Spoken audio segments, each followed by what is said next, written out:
The Big Small Business Show is made possible by the South African Institute of Chartered Accountants. Develop, influence, lead. And MTN Business. Your success is our passion.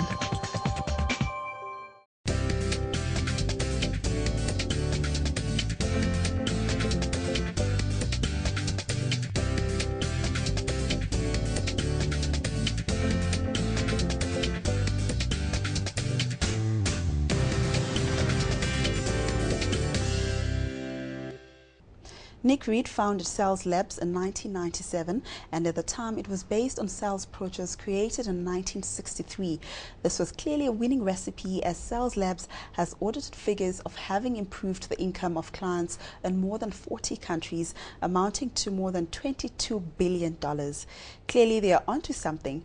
Nick authored more than 20 papers and books and has been awarded many a time, but one of the highlights is the gold winner's statue for World's Best Sales Trainer, and the New York Post calls these statues the Oscars of the business world. Nick, welcome into studio. It's good to be here, thank you. And I know, Alon, you're probably dying to ask this first question, so I'll let you do it. You go ahead. Thanks, Candy. You know, for me, I look at salespeople, and really, in your experience, are the ones that have the gift of the gab and the big smile the ones that do the best sales, or are the ones that follow a process better salespeople? Having the gift of the gab certainly gets you in the door. You have to have personality in sales. There's absolutely truth to that. But you know, an interesting thing is that salespeople who plan their approach and they know exactly where they are in a meeting, where they want to get to next, they tend to achieve more than salespeople who just wing it. You know.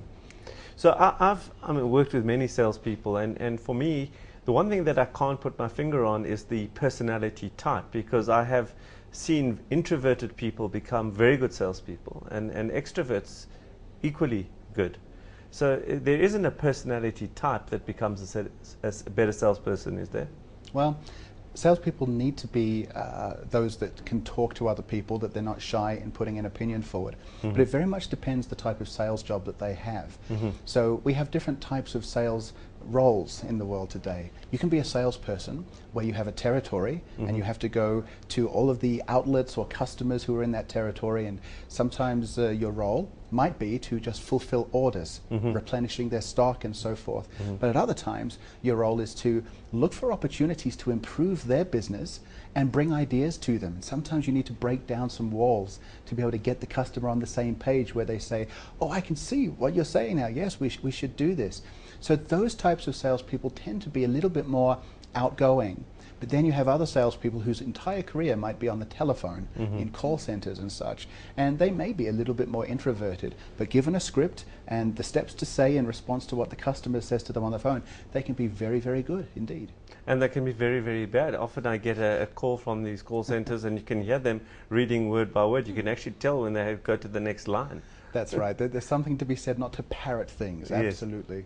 So let's talk about cold calling. It's, you know, when you interview for salespeople, particularly when you have to break down new walls, you know, you need people who aren't afraid of rejection. So let's talk about the role of rejection and cold calling in this thing called the sales career. Well, there's no such thing as rejection, really. Salespeople who are upbeat about their role, if they understand that they're selling the type of product or service where not everybody's going to want it, or at least not everybody's going to want it right now, for them, sometimes selling is a bit of a numbers game, where the more calls they make, they're going to find some success. So every rejection they have, the positive salespeople, if they've figured out the ratio, they might say to themselves, I know on average, every 10 calls I make, I'll get 9 no's, but I'll get 1 yes. And for them, every time they hear a no, it's one step towards yes. So they actually enjoy that. Very proactive salespeople also recognizing that they're not going to close every sales call that they go on. They try to get to no as fast as they can. So you see, they embrace no. No is their friend. No means if they can get the customer saying, I really don't have any intention, if they get to that faster, then they can save so much time and effort in hoping or wondering, maybe there's a sale, I'm really not sure, and then they don't find out until months later. They could have found out months earlier and spent more productive time with people who are more qualified to buy. Nick, you spoke earlier about products and services. Is there a different approach to selling a product and a service?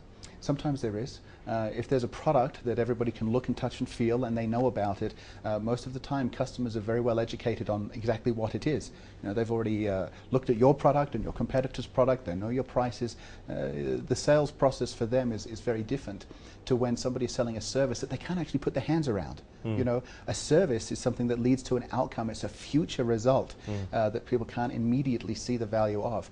So the selling there is more about the vision of what the company will deliver to the buyer and what the buyer will experience as a benefit of that. So it's more of a conceptual sale rather than a product sale, and so there are slightly different techniques that are needed for that. Nick, have you ever been in a situation where you've, going to make a sale and the potential client says, well, what makes you better than X company or this other person? How do you handle that, where you don't want to, run them down? You rather want to talk about what's good about you, but there's an insistence of making sure that you have to compare yourselves. That's an excellent question. A lot of buyers will try to do that to put the salesperson on the back foot, to make them feel defensive. And salespeople who are not fully confident about what the differentiators are for their product or service will usually get a little bit nervous and say, oh, I need to find a way of making them like me more. And what do they normally do? They try to sweeten the deal by dropping their price in the hope that the objections or questions will go away. That's really not a good approach. Good salespeople tend to pre-qualify the customer as having a need that they can fulfill. You usually just don't sell to somebody whose needs you can't fulfill. So you know that there's a hook there. When they try to compare you with others and say what's the difference with you, if they've done a good enough job of asking questions and doing their homework about what's going on in the customer's world, and they talk about those things, it becomes more evident to the customer, you guys understand me, you understand my business, you understand my needs, and you've given me some ideas about how your product or service can fit those needs. Now, if the other sales guys that they've been talking to from competitors have just been trying to sell a product, that's a point of differentiation, that the seller isn't just trying to sell something and wash their hands and walk away. They've taken the time to understand how it will help, and they can show their intent is to bring value to the customer. So sometimes the salesperson themselves is the main point of differentiation. I mean, let's face it, we always have to sell ourselves and be liked. People buy from people before we can possibly sell our company or our product. They have to buy us first. So give us a quick tip on how you would get somebody to like you in the first couple of seconds, couple of minutes of being introduced. Have an interest-creating remark. It might be something topical, it might be something funny, but usually what people in business are looking for is something that's meaningful for them.